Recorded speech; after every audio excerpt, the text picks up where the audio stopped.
Да. Смотри, но у Вот. нас появились первые Прикольно. слушатели, а первое, Ага, я хочу тебе передать организаторские права, вот, давай. чтобы ты мог делать все, что тебе хочется, демонстрацию экрана и все остальное. Мы чуть-чуть совсем говорили Какие об этом плюсы? неделю назад, но я на самом деле немножко дилетант в этом Мгм. отношении. Ну, я рассказал про несколько, которые я Ага, что-то там слышал, но, может быть, ты подробнее. Я Memories упоминал. Недавно мне понравился ага. Rosetta Stone сайт. Я зашел, он Мгм, необычный такой. Вот, ну и мгм, честно говоря, ими вот я знаю, что ты прям сидишь, впахиваешь, судя по твоим постам в соцсетях, вьетнамский язык, он прям, да, это самое, тобой атакуется со всех сторон. Вот, но при да. этом я думаю, что ты более предметно расскажешь, но я просто к тому, что чуть-чуть что-то мы немножко обсуждали, но, мне кажется, не глубоко. Все, на этом я затыкаюсь и Ага. передаю тебе... я забыл представить, Вячеслав Иванов, он администратор много чего, сайта по осетинскому языку, насколько я помню, осетинской Википедии, ведет сам разные Мгм. курсы, организатор с Питерского фестиваля языков, и мне кажется, что он... еще администратор паблика Лингвовести, который очень круто развивается. Я прямо, Мгм. глядя на Мгм. твои успехи по количеству подписчиков и так далее, я за Да, тебя всегда горжусь. скоро будет Вот. 50 000, да. Да, ты уже перестанешь быть малочисленным, малочисленным пабликом, если это сравнивать с народами России. Вот, то есть у тебя подписчиков... Волшебное число, да. Да, все, я Мгм. передаю тебе слово. Спасибо, что пришел к нам Мгм. рассказать. Мгм. Мгм. Да, ну вот так, значит, спасибо, Василий представил меня так очень престижно. Я увлекаюсь разными языками и лингвистикой вообще, но и именно таким, что ли, полиглотством, да, то есть я очень много разных языков начинал учить, и у меня есть там сертификат C1 по болгарскому и эсперанто, есть какой-то рабочий английский, и такие незаконченные, но довольно далеко зашедший турецкий, вьетнамский, осетинский и так далее. Вот. И для того, чтобы как-то всех их поддерживать или какие-то новые языки учить, бывают очень полезные приложения и сайты, да, сейчас. А, Сайты основаны на двух важных популярных принципах и приложений. Это геймификация, то есть перевод учебы в такой а, более, то есть учеба как игра, да, то есть какие-то достижения, какая-то соревновательность с другими участниками и так далее, получается как более весело, и хочется к этому возвращаться тогда.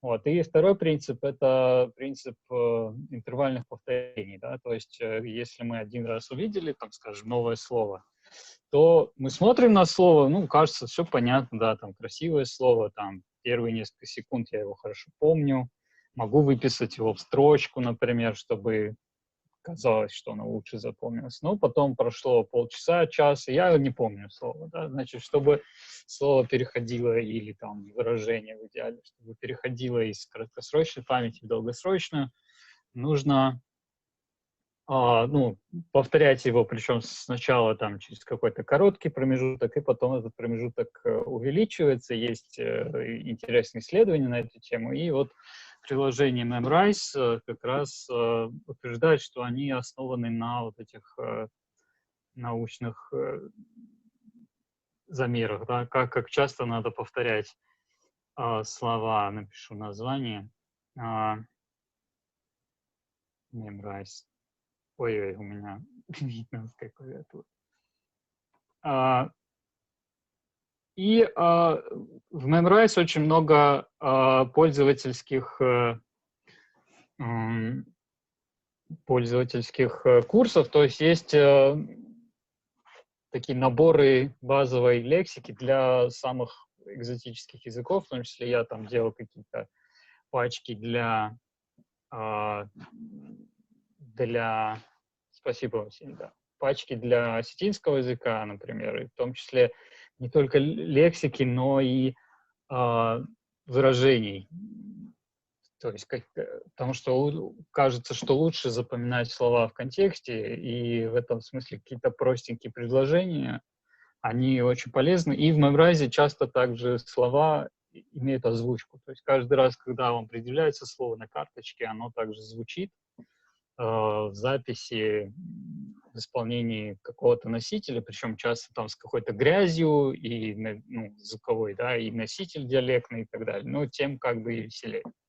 Скажем, для вьетнамского языка очень много такого разнобоя. Север-юг, там довольно сильно отличается произношение. Вот слова произносятся и так, и эдак, но это, в общем-то, полезно с точки зрения того, чтобы узнавать слова и в этом произношении. И в Memrise также есть их официальные курсы, они очень любопытные. Там есть, например, видеофрагменты, где носители, там, скажем, для итальянского, французского, некоторых других языков, где носители там на улицах соответствующих городов, да, там какие-то эти базовые фразы со своей интонацией и так далее проговаривают. И это, поскольку это повторяется время от времени, да, там, скажем, раз в неделю или каждый день, пока фраза не становится узнаваемой. Вот. Очень сильно запоминается прям интонация. То есть вы можете повторить, как этот носитель сказал.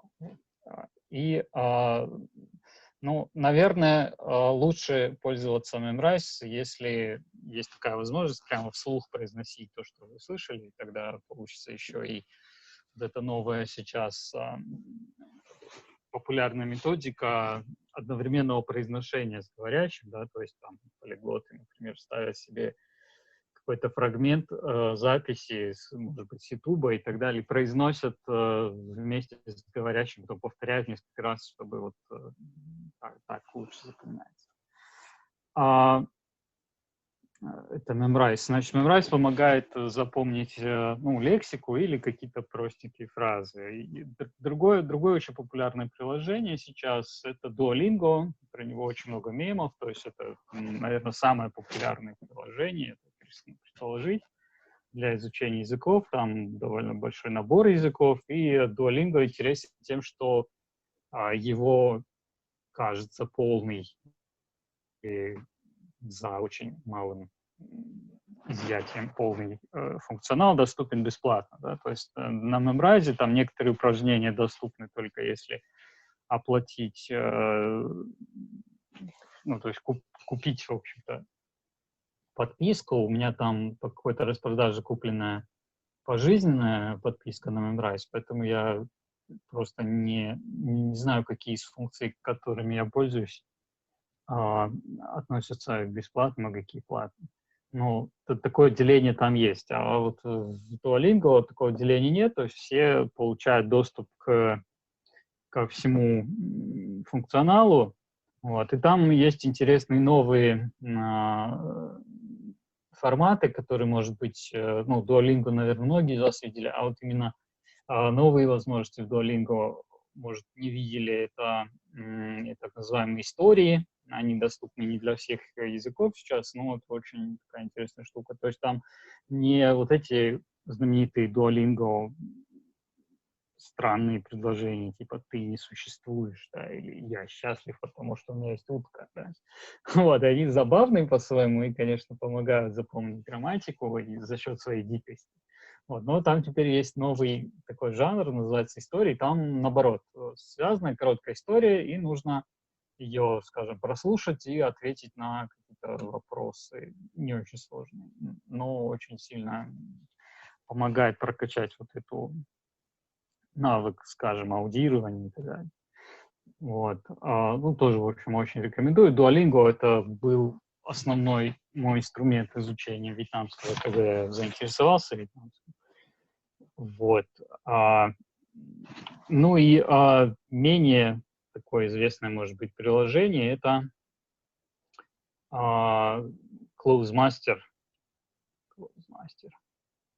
Пишется вот так вот, нетипично, через Z, да, Closemaster. Это приложение основано на большом корпусе переводов. То есть корпус параллельных переводов, который называется Tatoeba.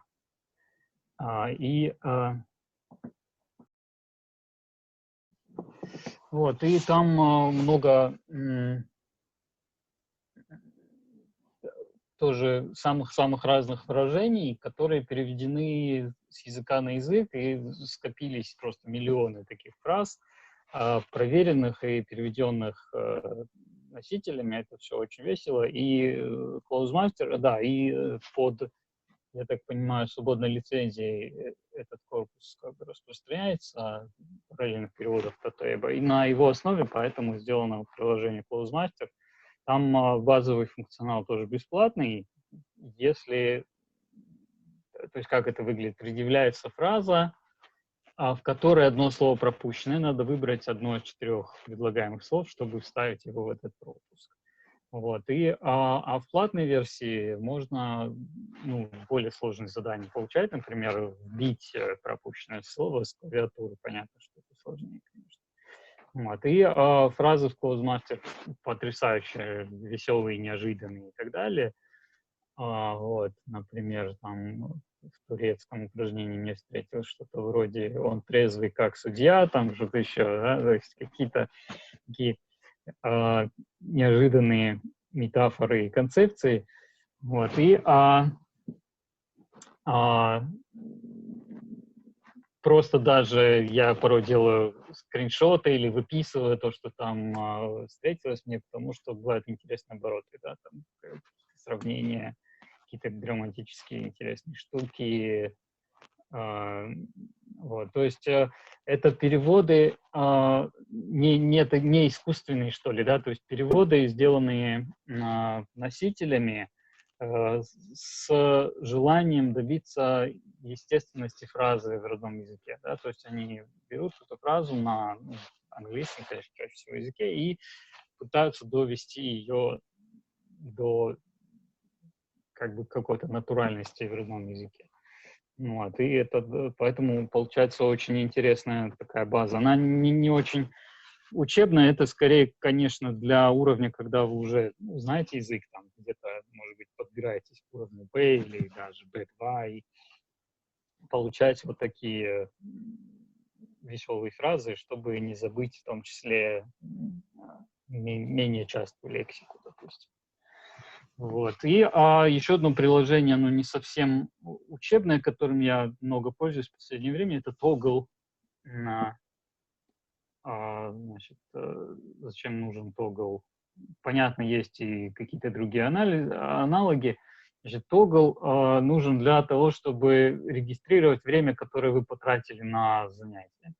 Вот как Василий сказал, складывается впечатление, что ты там атакуешь вьетнамский со всех сторон каждый день. Да, но просто это один из способов поддержать регулярные занятия, да, там, например, когда ты заводишь в Инстаграме отдельный аккаунт для своих студий на этом языке, там вбрасываешь какие-то сторис, какие-то коротенькие видео, там, может быть, фотография там с подписью на изучаемом языке и так далее. Поэтому вовне кажется, что там очень активные процессы происходят, но Toggle при этом позволяет отследить, сколько вы реально времени потратили на те или иные упражнения. В частности, видно, что там тот же Duolingo, если добиваться просто того, чтобы там образовывалась серия, да, где написано, там, сколько-то дней вы регулярно занимаетесь языком, вот для этого достаточно 3-5 минут в день. Это, конечно, крайне мало. То есть складывается обманчивое впечатление, что я уже очень долго занимаюсь там и каждый день там делаю даже несколько упражнений, да, но это, возможно, это 10-15 минут в день, поэтому Toggle позволяет очень трезво оценивать количество занятий. Вот у меня получается в среднем чуть больше часа в день. Это, конечно, не очень много, поэтому и прогресс не очень такой скорый.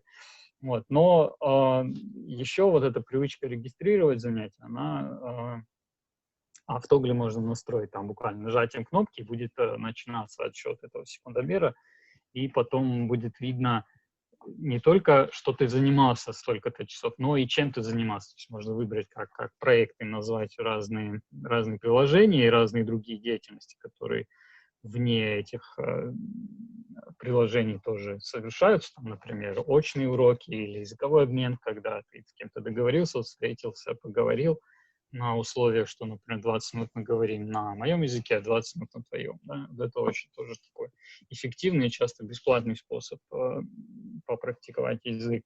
Вот, и все это регистрируется, в итоге получается какая-то трезвая картина, сколько у тебя ушло времени. Это и провоцирует регулярнее заниматься, и в то же время ну,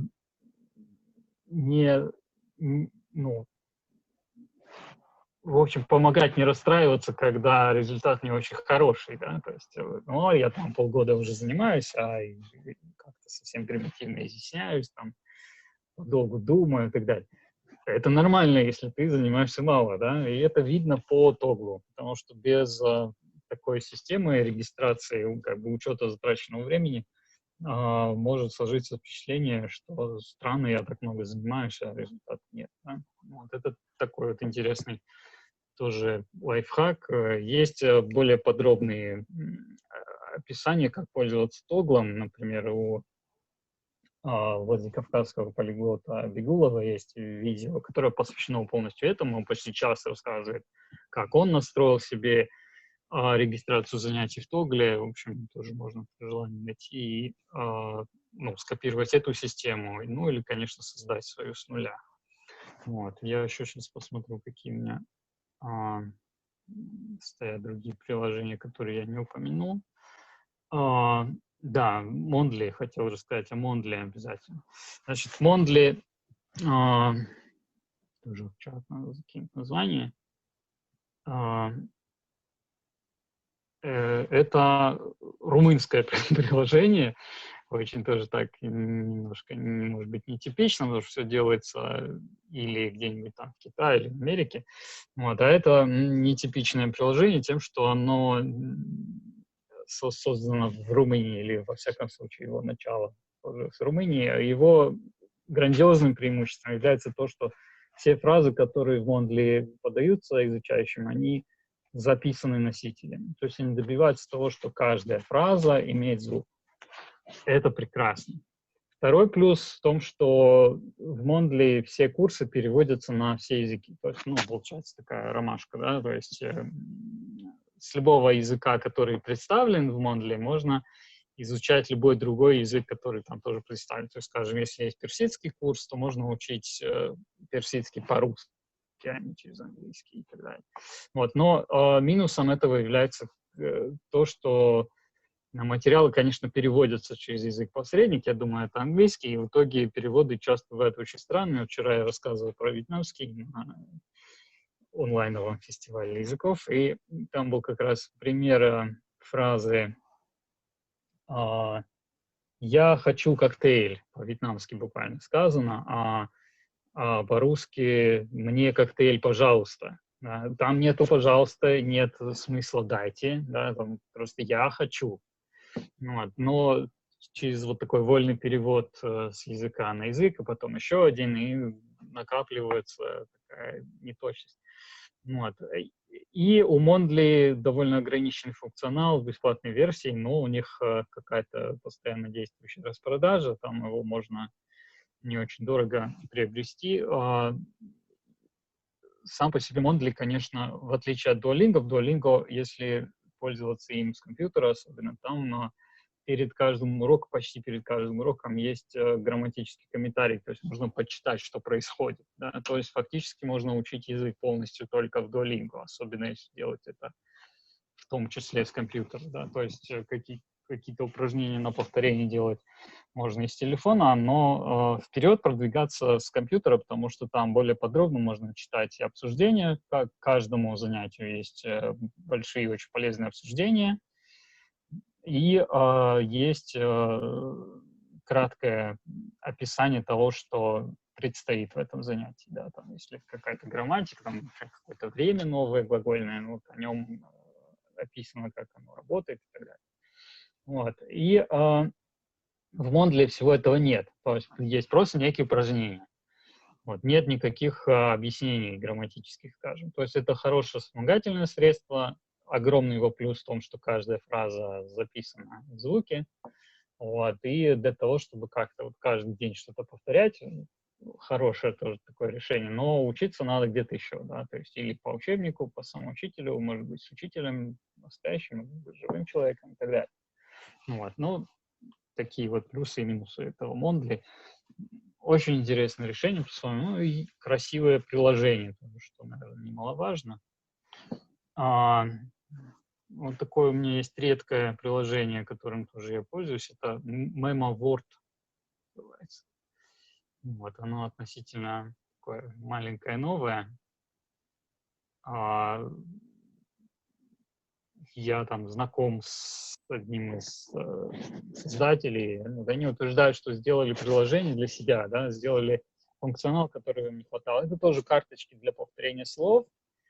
Там не реализуется, как в Memrise, нет механизма повторений, интервальных повторений, да, то есть так, чтобы вы изучили слово, а, казалось бы, и через год приложение вспомнило, что вы давно не повторяли это слово и показало его вам, и вы, например, да, подтвердили, что помните его, тогда оно покажет вам его очень не скоро.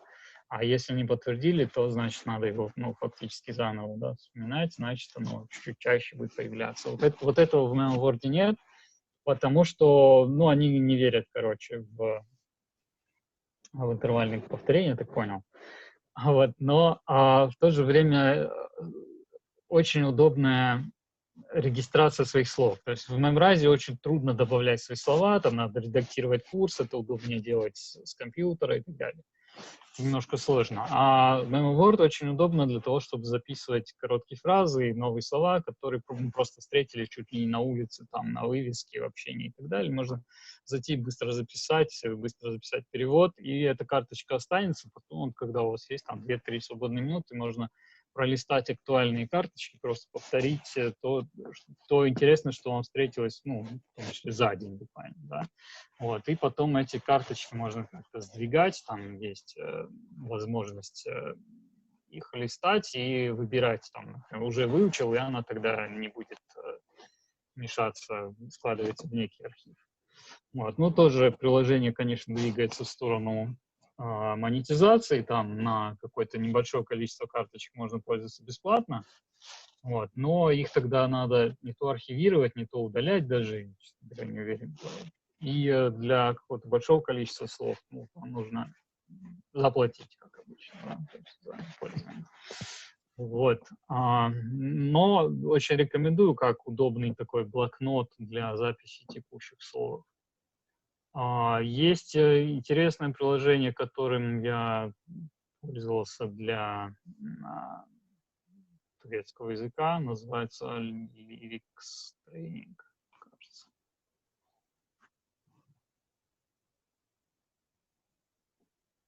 Вот, то есть там есть большое количество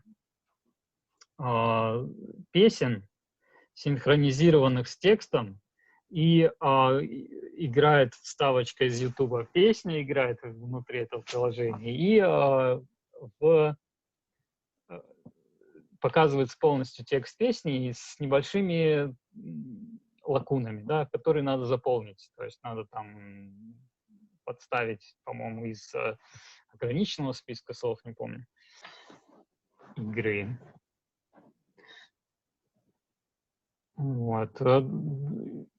Но там довольно ограниченное количество языков, но в том числе есть вот такие, как, ну, скажем, французский, польский, турецкий есть. То есть довольно-таки ну, полезно для каких-то языков, а для каких-то, конечно, нет.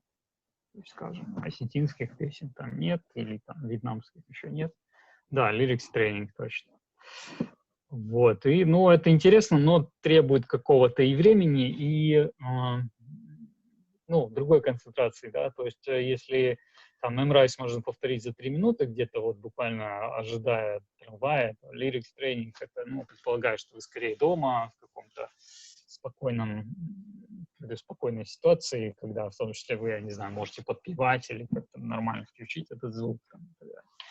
Вот. И там внутри тоже реализован такой элемент геймификации. Там участники соревнуются в том, насколько безупречно они прошли, значит, эту песню, угадали все слова, которые были пропущены.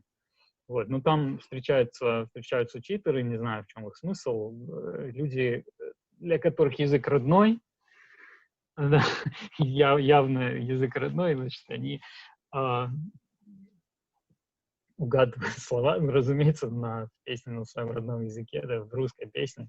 Я часто сомневаюсь, да, в словах, которые там слышу, но, тем не менее, конечно, шансы более серьезные. Так, что еще пропускаю? Да, Slowly. Хотел рассказать про Slowly. Такое совершенно замечательное открытие этого сезона, вот, скажем, последних 2 месяцев. Приложению, конечно, уже больше, не знаю, месяцев или лет, но именно как приложение для изучения языков. Вот, я его открыл совсем недавно и был в таком восторге, что смог донести свой восторг там еще до группы лиц, и в моем окружении сейчас уже несколько человек, причем с разными языками переписывается. Там один активист Таймураз Ктемираев, он добился от Slowly, чтобы они ввели возможность выбрать осетинский язык среди языков и так далее. Значит, в чем смысл Slowly? Это обмен текстовыми письмами. Да, Get Slowly, точно. Обмен текстовыми письмами, там есть и сайты, но в основном это, конечно, приложение для мобильных устройств. Просто обмен сообщениями, казалось бы, то есть мессенджер, по сути, но у этого мессенджера есть 2 важные особенности. Во-первых, это не социальная сеть, то есть там нет фотографий профиля. А вместо фотографии профиля у всех аватарка, которая собирается из очень многих элементов, и можно добиться почти портретного сходства. То есть, да, действительно, люди, как знакомые мне люди, которые там на аватарке, они похожи на себя, такой карикатурный, мультяшный образ, но в целом в то же время нет такой вот персонификации, нет, соответственно, какой-то, что называется, объективизации, да, то есть когда более симпатичные люди, более популярные, что-то в этом роде, да, вот этого элемента лишнего флирта там нет. И вторая интересная особенность — это то, что там письмо идет в привязке по карте. Чем дальше человек от вас находится, тем дольше от него идет письмо. Вот письма, скажем, из Вьетнама идут, не помню точно сколько часов, но больше 12 часов. То есть, примерно за сутки, короче, они доходят. То же самое там из Бразилии мне прислали письма. Ты видишь, что тебе идет письмо, но как бы ждешь его довольно долго. Видишь, из какой страны идет письмо, но значит, как бы его не ждешь. Его, ну, точнее, ждешь, но не видишь текст довольно долгое время. Вот, и это хорошая практика письменной речи. Там есть ограничения на минимальный размер, то есть нельзя написать 2 строчки «да, конечно», а надо немножко развернуто писать. Это провоцирует работу с текстами, да, то есть, вот, например, письма, которые я получаю на вьетнамском, я их распечатываю, красиво оформляю на листочки, там, разбираю какие фразы, потом фразы из письма одного человека немножко подправляю и использую эти конструкции в письме к другому человеку. Это очень полезная штука. Вот. Но сама по себе она языку не учит, но позволяет именно вот находить людей для практики. Ну, понятно, тоже это для какого-то чуть менее чем нулевого уровня. Вот. Ну, я уже вижу предупреждение, что у нас тут скоро закончится время, поэтому давайте я посмотрю на чат, если есть какие-то вопросы или просто идеи, может быть, вы вспомните какое-то приложение, которое вам было полезным. Вот, напишите. Пока вроде вопросов не было, но вообще мы можем продолжить, если есть желание, еще 40 минут, но как бы это на усмотрение, мне кажется, что... Ну, мне кажется, такая тема, чего уж тут тянуть, да, то есть каких-то своих свои самые любимые и наиболее полезные для меня приложения я вот перечислил, в том числе, которые не имеют прямого отношения, да, то есть не приложение для учебы, как, скажем, Duolingo, да, а приложение типа регистратора времени и так далее. Вот, и я перечислил. Тут еще такой есть интересный момент, уже хотел рассказать. Есть и исследования каталонских там товарищей, которые не заметили, а доказали связь, что когда человек делает упражнения, а-ля Duolingo, Memrise и так далее, и угадывает слово, да, то у него задействуется система подкреплений. То есть организм выбрасывает гормон удовольствия, вот, и это приятно делать. Вот.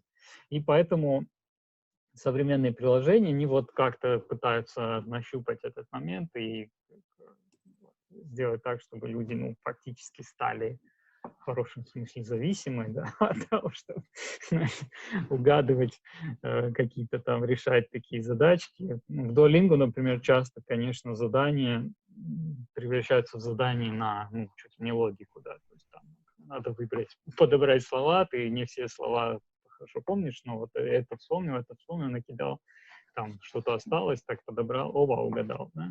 Ну, у меня, правда, Вот. к этому Но в конечном...